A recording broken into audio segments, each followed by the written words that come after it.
Knowledge पर स्वागत है। आज हम लोग देखेंगे बायोलॉजी का एक मोस्ट इम्पॉर्टेंट चैप्टर कोशिका के बारे में। आज हम लोग मोस्ट इम्पॉर्टेंट क्वेश्चन देखेंगे जो कि बार बार एग्जाम में पूछे गए हैं। आप किसी भी एग्जाम की तैयारी कर रहे हैं सभी के लिए मोस्ट इम्पॉर्टेंट क्वेश्चन है। और क्या बोलते हैं, चलिए देखते हैं। पहला क्वेश्चन है, निम्नलिखित में से किस कोशिका अंग को कोशिका की आत्मघाती थैली या सुसाइड बैग कहते हैं? तो इसका ऑप्शन नंबर हो जाएगा option number D, lysosome. Lysosome को हम क्या कहते हैं? कोशिका की आत्मघाती थैली। इसकी खोज किसने की थी? Christian de Duve. कौन किए थे? Christian de Duve. ठीक, चलिए नेक्स्ट क्वेश्चन देख लेते हैं। ये देखिए कितनी बार एग्जाम में पूछा गया है, सभी एग्जाम में काफ़ी बार ये क्वेश्चन इंपॉर्टेंट है, आप लोग इंपॉर्टेंट लगा दीजिएगा। चलिए नेक्स्ट क्वेश्चन देखते हैं। लाइसोसोम का लक्षण किसकी अधिक संख्या में उपस्थित कारण दिखाई पड़ता है? मतलब कौन सी ऐसी संख्या है जिसके अधिकता कारण लाइसोसोम का लक्षण अधिकतम दिखाई देता है? तो इसका ऑप्शन नंबर डी हो जाएगा। Option number D, hydrolysis enzyme. आपके शरीर में एक हाइड्रोलाइसिस एंजाइम बनता है जो कि जिसकी अधिकतम संख्या से लाइसोसोम का लक्षण दिखाई देता है। आपको केंद्रक के बारे में बताए हैं। केंद्रक क्या होता है? सेल का सबसे बड़ा भाग होता है। केंद्रक क्या होता है? सेल का सबसे बड़ा भाग होता है। इसकी खोज रॉबर्ट ब्राउन 1938 में की थी। इसका अध्ययन कार्डियोलॉजी होता है। अगर आप लोग कोशिका का पार्ट 1 और पार्ट 2 नहीं देखे हैं तो प्लेलिस्ट में है, जाकर देख सकते हैं। और बायोलॉजी की सीरीज हमने चलाई है मोस्ट इम्पॉर्टेंट चैप्टर की, जिससे हम 8-9 चैप्टर कवर कर चुके हैं। सभी चैप्टर मोस्ट इम्पॉर्टेंट हैं और सभी क्वेश्चन भी मोस्ट इम्पॉर्टेंट हैं। चलिए नेक्स्ट क्वेश्चन देखते हैं। नेक्स्ट क्वेश्चन है, कौन सा कोशिकांग सेल ऑर्गन्स किसी भी बाहरी पदार्थ या खराब कोशिकांग को पचाकर कोशिका को साफ करने में मदद करता है? अभी बताएं आपको आत्मघाती थैली किसे कहते हैं? लाइसोसोम। तो इसका भी ऑप्शन नंबर सी सही हो जाएगा। ये देखिए एसएससी एमटीएस 2019 में पूछा गया क्वेश्चन है। ठीक, माइटोकॉन्ड्रिया को पावर हाउस ऑफ सेल कहते हैं। चलिए नेक्स्ट क्वेश्चन देख लेते हैं। नेक्स्ट क्वेश्चन है, माइटोकॉन्ड्रिया पाया जाता है। माइटोकॉन्ड्रिया कहाँ पर पाया जाता है? तो क्या सभी यूकैरियोटिक कोशिकाओं में। आपको बताएं कोशिका दो प्रकार की होती है, एक प्रोकैरियोटिक, दूसरी यूकैरियोटिक।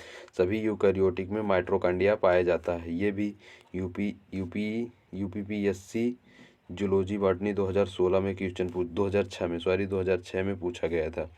चलिए नेक्स्ट क्वेश्चन देखते हैं। माइट्रोकॉन्ड्रिया होना चाहिए। माइट्रोकॉन्ड्रिया शब्द किसने बनाया था? तो इसका ऑप्शन नंबर हो जाएगा बी, कार्ल बेडा। कार्ल बेडा ने माइट्रोकॉन्ड्रिया शब्द बनाया था। कौन? कार्ल बेडा। इसको याद कर लीजिएगा। एसएससी सीएचएसएल 2018 में क्वेश्चन पूछा गया था। चलिए नेक्स्ट क्वेश्चन देख लेते हैं। नेक्स्ट क्वेश्चन है, किस कोशिकांग के स्वयं के डीएनए और राइबोसोम होते हैं? मतलब डीएनए जो आपके डीऑक्सी राइबो न्यूक्लिक एसिड होता है और राइबोसोम प्रोटीन की फैक्ट्री जिसे बोलते हैं, किसके स्वयं के होते हैं? तो इसका ऑप्शन नंबर डी सही हो जाएगा। माइट्रोकॉन्ड्रिया। माइट्रोकॉन्ड्रिया इसको हिंदी में सूत्रकणिका बोलते हैं। इसका स्वयं का क्या होता है? डीएनए और राइबोसोम इसका स्वयं का होता है। ये एसएससी एमटीएस 2019 में क्वेश्चन पूछा गया था। माइटोकॉन्ड्रिया को पावर हाउस ऑफ सेल कहते हैं। चलिए नेक्स्ट क्वेश्चन देख लेते हैं। जीवाणु कोशिका में सूत्रकणिका माइटोकॉन्ड्रिया की संख्या होती है। जो आपके जीवाणु होते हैं बैक्टीरिया, उसमें माइटोकॉन्ड्रिया की संख्या कितनी होती है? 0। उसमें माइटोकॉन्ड्रिया नहीं पाया जाता। ऑप्शन नंबर डी सही है।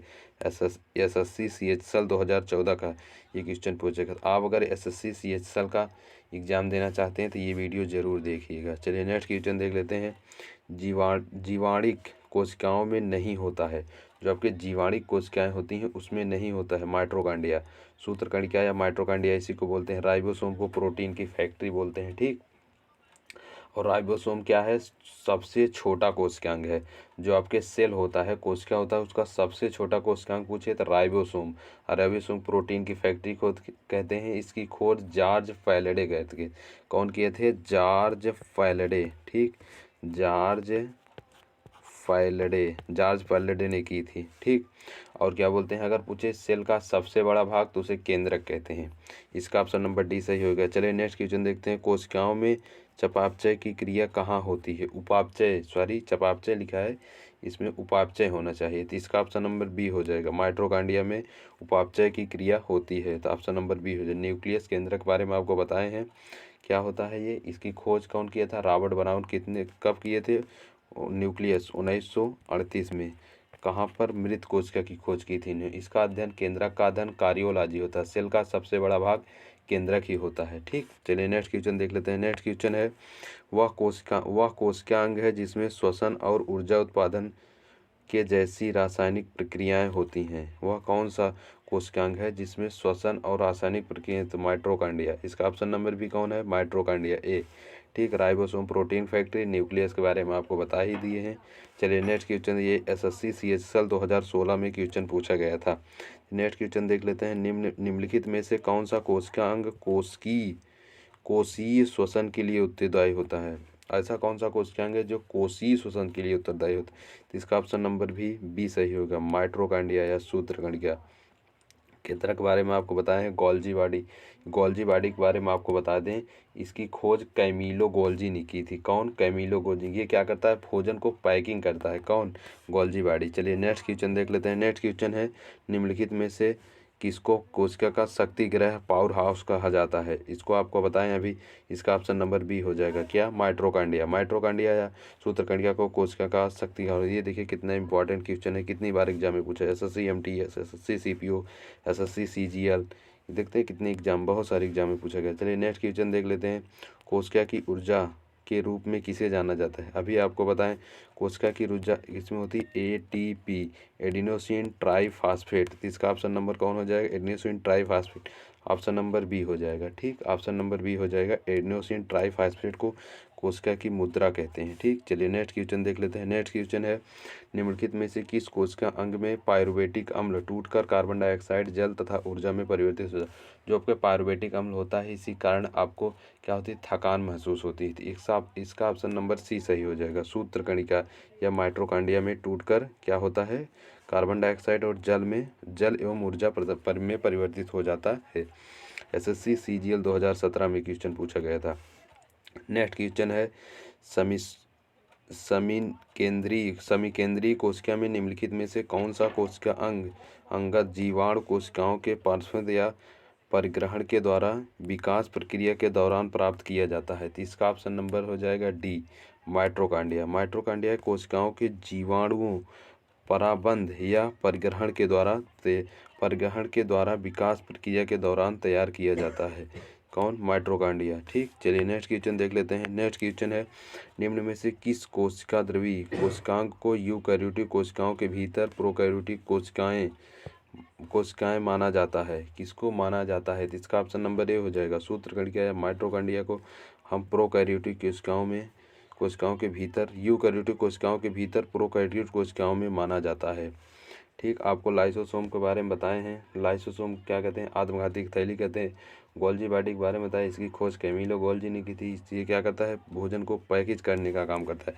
एसएससी सीएचएसएल 2010 में पूछा गया था। चलिए नेक्स्ट क्वेश्चन देखते हैं। निम्नलिखित में से कौन सी कोशिका अंगन, वनस्पति तथा पशु कोशिका दोनों में उपस्थित होती? ऐसा कौन सा कोशिकांग है जो वनस्पति और पशु कोशिका दोनों में उपस्थित होता है?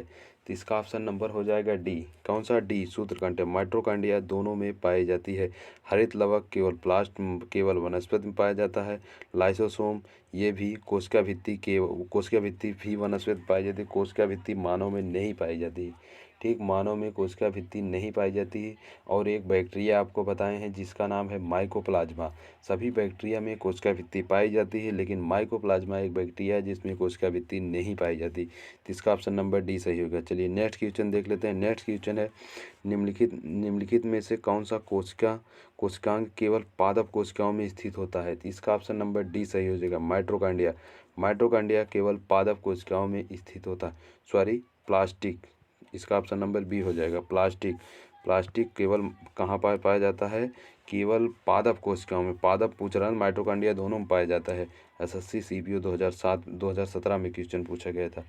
चलिए नेक्स्ट क्वेश्चन देखते हैं। प्रकाश संश्लेषण वनस्पति कोशिका में स्थित होती हैं। जो प्रकाश संश्लेषण होता है आपका, उसमें वनस्पति कोशिका में क्लोरोप्लास्ट की उपस्थिति के कारण होता है। तो उसका ऑप्शन नंबर बी सही हो जाएगा, chloroplast. Ribosome, protein factory, nucleus, केंद्रक जिसे बोलते हैं, mitochondria, power house. SSC CHSL 2016 में क्वेश्चन पूछा गया था। चलिए नेक्स्ट क्वेश्चन देख लेते हैं। कौन से कोशिकाएं पौधों के विभिन्न अंगों को जन्म देती हैं और पौधों को बढ़ाने में मदद करती हैं? तो इसका ऑप्शन नंबर सी मेरिस्मेटिक आपको उत्तर के बारे में बताए हैं। अगर जो देखना चाहते हैं वीडियो प्लेलिस्ट में है।